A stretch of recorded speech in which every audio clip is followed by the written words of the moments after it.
Welcome to the LiftOneSelf podcast, where we break mental health stigmas through conversations. I'm your host, Nat, and we dive into topics about trauma and how it impacts the nervous system. Yet we don't just leave you there.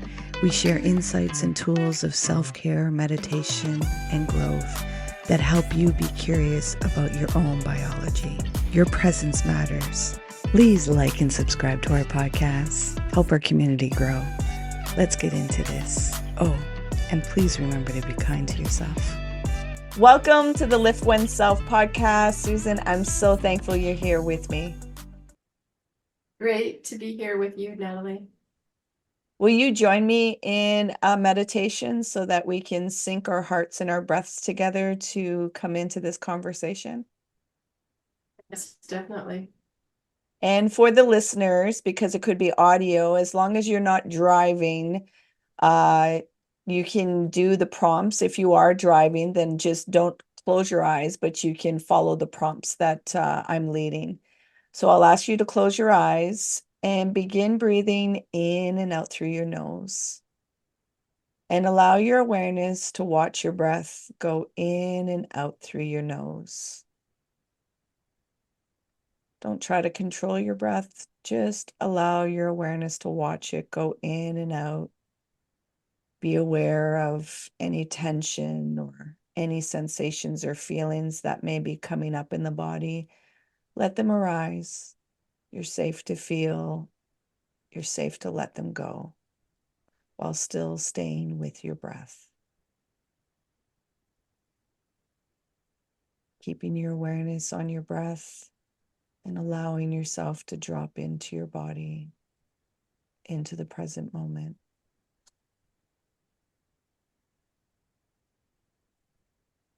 Still staying with your breath and dropping deeper into your body while still staying with your breath. At your own time and at your own pace, I'm going to ask you to gently open your eyes. How's your heart doing?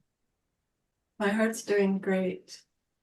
I smiled during that towards the end because my dog is next to me on the floor and she goes, so she was in there too. I love that. I love that. Can you let the listeners know who Susan is? Sure.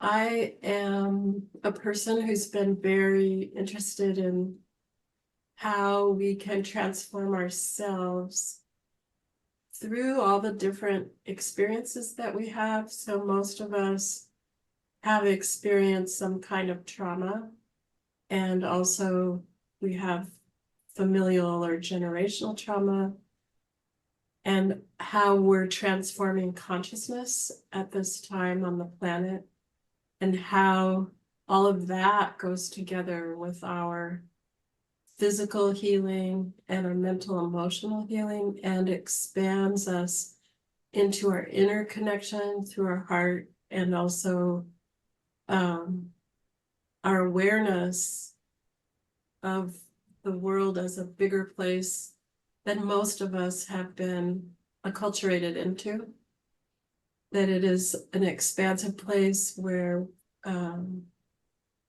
there's a reliable interface that is centering and kinds of other benefits. So basically, I connect really deeply to ancient knowledge, and it's time for this to reemerge.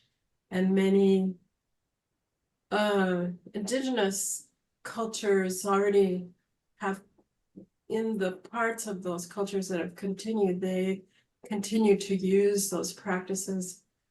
And we all came from a place a long time ago where we were connected in more profound ways, but we've kind of lost that approach. So it's bringing that back to our awareness as just an innate practice, because it's easy and it's part of all of us, and it's transformational, and it's taking us into the next cycle of our collective evolution.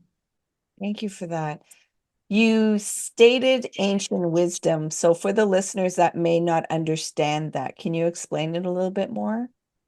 Ancient wisdom is content that kind of speaks to our souls, that resonates with us and is soothing and allows us to ground and center into that energy. And it doesn't conflict with any structures of religion or other beliefs. It's kind of deeper than that. So I think of our rhythms of our body. So we were talking about our heart and the meditation, also the movement of the cerebral spinal fluid that goes around our brain, our electromagnetic field, the pulsations of the earth, the sun's rays. There's all these rhythms, and these are innate to us.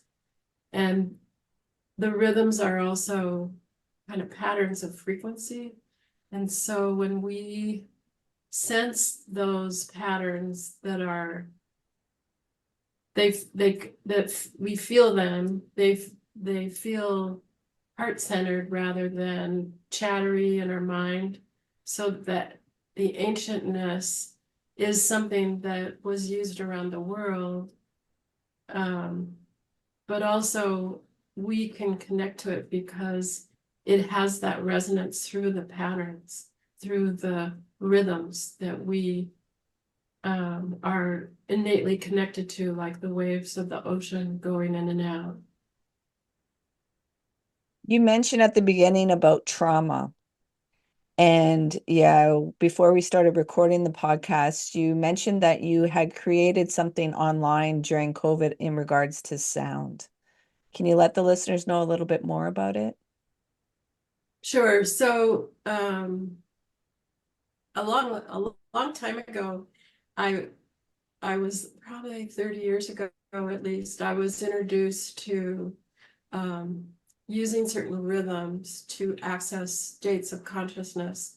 And at the same time, I became a medical hypnotherapist, and I actually didn't really even understand what I was doing. I mean, it wasn't like I thought about it. It just came to me sort of innately.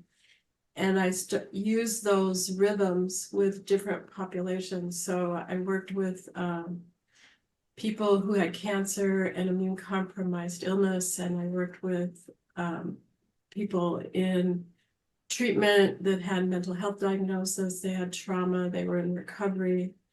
And also I worked with people with pain and internal medicine. And then I also had a 3-year sound and energy medicine program.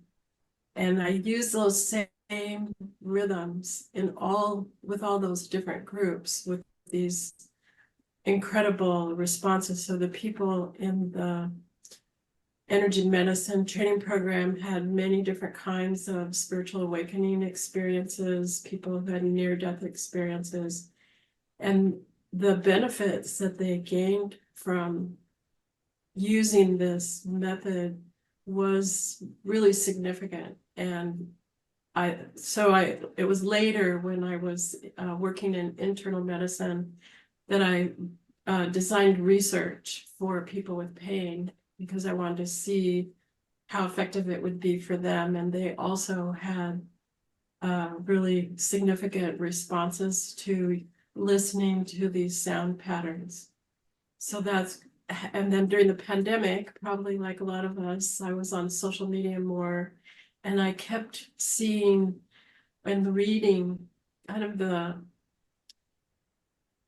just sadness and isolation and lack of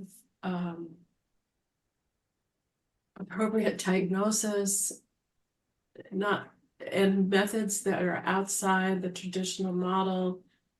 And it was sort of heartbreaking.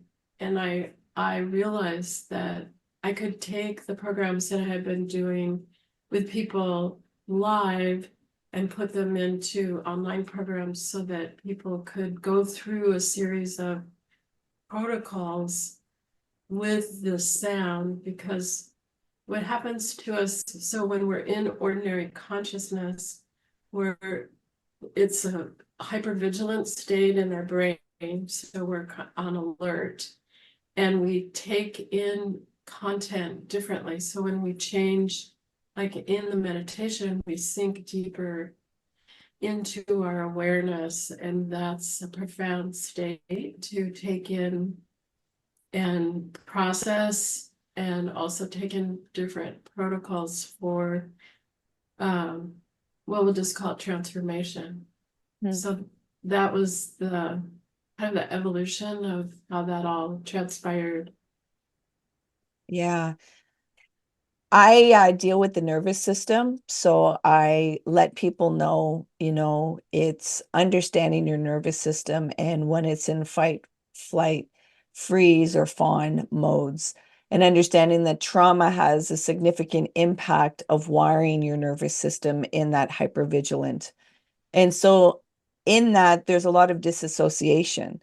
And so what I'm hearing is with the sound, it's giving a sense of safety of coming back into the body and creating some attunement that you can come into that stillness, into that presence. Is that correct? It is correct. And the other layer of it is because it's a repetition of, it's not binaural beats. So it's a repetition of the same pattern. Our awareness allows that repetition to hold us in that state. So we're not efforting, and we just stay in that state and until the cue allows the sound to go away, and then people return. So it is affecting the nervous system, but also the auditory. The particular sound patterns are a containment, so they allow us to kind of rest or be held in the consistency of the sound patterns, and it's soothing for us and holds us there. And then when the sound is over, it slowly goes away so that we come back into, we're making that adjustment back from whatever level of brainwaves back into ordinary consciousness. The interesting thing that I observed with many people was they would say, I couldn't tell while I was in the listening stage that I felt different, but I knew that I felt different after it was over. So and that's when they would say it seemed like either a very short time, if it was 20 minutes, or a very long time, same amount of time. It could be 20 minutes, sort of standard. They either felt it was much longer or much shorter. And my response is that's one of the ways you can tell it was effective, because it changes perception of time. Yeah, I was just going to say that the perception of time is changed.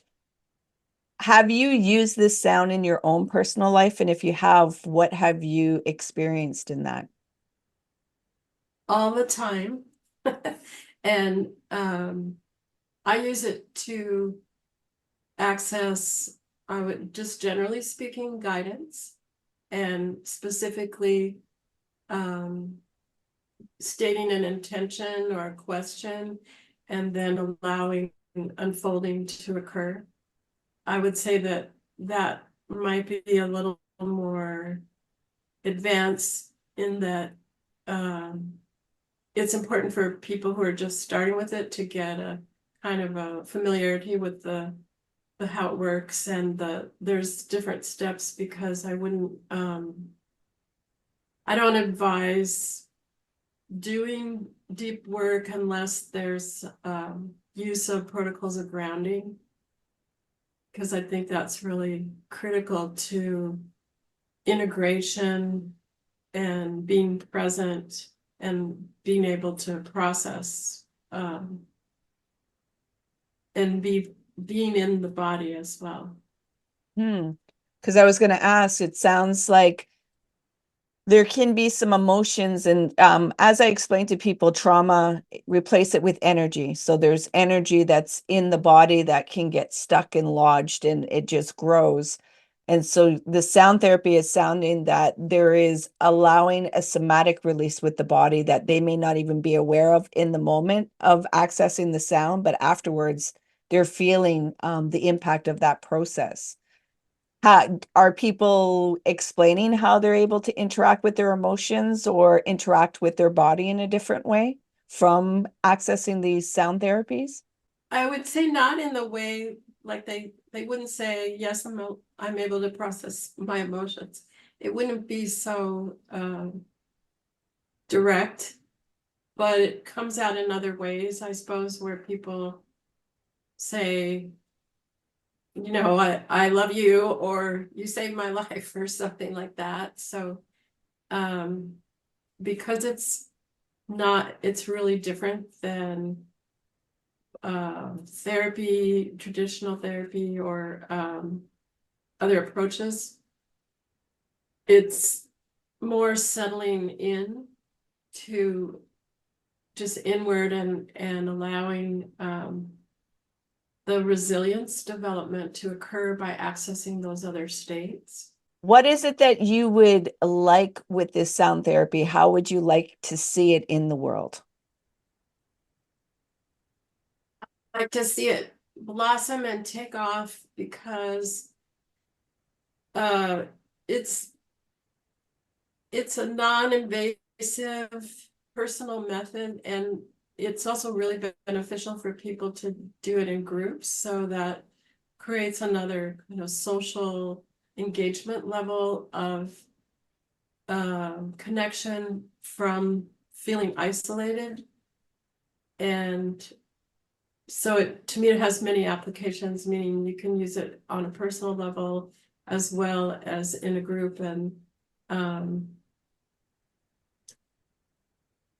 it would be really beneficial for people who are in treatment, as well as people who are there's a lot of now research on the use of psychedelics, and it's a complementary method because when people use psychedelics, they have this peak or spiked experience, and again, that kind of discombobulates your neurological system and emotional system. It's kind of a huge peak experience, and at using certain kinds of sounds are maybe considered more baby steps or smaller incremental steps. Maybe I'll take out the word baby steps, but incremental steps that help to integrate larger experiences through the neurological system, and also to anchor it in the body, so it's they can process it and continue. I hear a lot of people have near-death experiences or psychedelic experiences, and when I look at their energy, their systems can be pulsing and highly activated, and they have to, in order to come back into the world wherever they were, it's like they have to shut all that down, and then they want to do it again, but there's nothing in the middle. So this is a system that can help to continue the development and expansion and integration, but also holding the space of being grounded. Mm-hmm. Yeah, because as you mentioned before, these are experiences that can bring them to another dimension. Yet if you don't have grounding, you can get lost in some spaces of not coming back into a sense of touching with reality, per se, I would take it. Yes, and also, so if you just spike up and come back because you have to integrate, then sometimes you want another one because we're kind of hardwired. We love these peak experiences. So if you have a program where you can continue to make these incremental steps, instead of spiking, coming back, you might have this peak experience, but then you're continuing going upward. So the gap isn't so wide, and it's not this up and down experience, which can be very exhausting for the body and for your mental state, I take it. It can be, and also if you have a method that you can reconnect to a peak experience or an element of it, then you can continue to work with that dynamic system. Understood. For anybody that's listening, who would be an ideal candidate for this? Well, the programs that I created are 5 different ones, so it sort of depends. In those programs, there's one for pain management and one for getting good sleep. And another one is called the healing program, which is for people who have mental health diagnosis or in recovery or have trauma. And another one is called Mastering Challenging Times, which is for people who are anxious about going to the doctor, or they have surgery, or they have litigation or some kind of upheaval in their life. So it gives them a system to use, or they have anxiety. And then the other one is called Spiritual Awakening and Transformative Experiences. And that program is also for people who are using psychedelics. Understood. I'm going to bring you into a reflective question. I'm going to ask you to bring your awareness right now and bring it back to your 18-year-old self. And you're able to give your 18-year-old self 3 words to carry you along the journey. What would those 3 words be?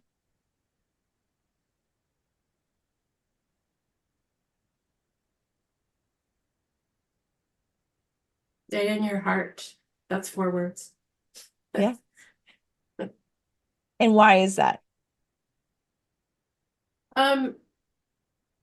Well, when I was 18, I was processing my childhood, but of course I didn't know it. And then I was in a relationship and eventually had children and got divorced. So there was a lot of kind of upheaval there. So that would be a good message for dealing with childhood and also the upheaval of going through a relationship ending.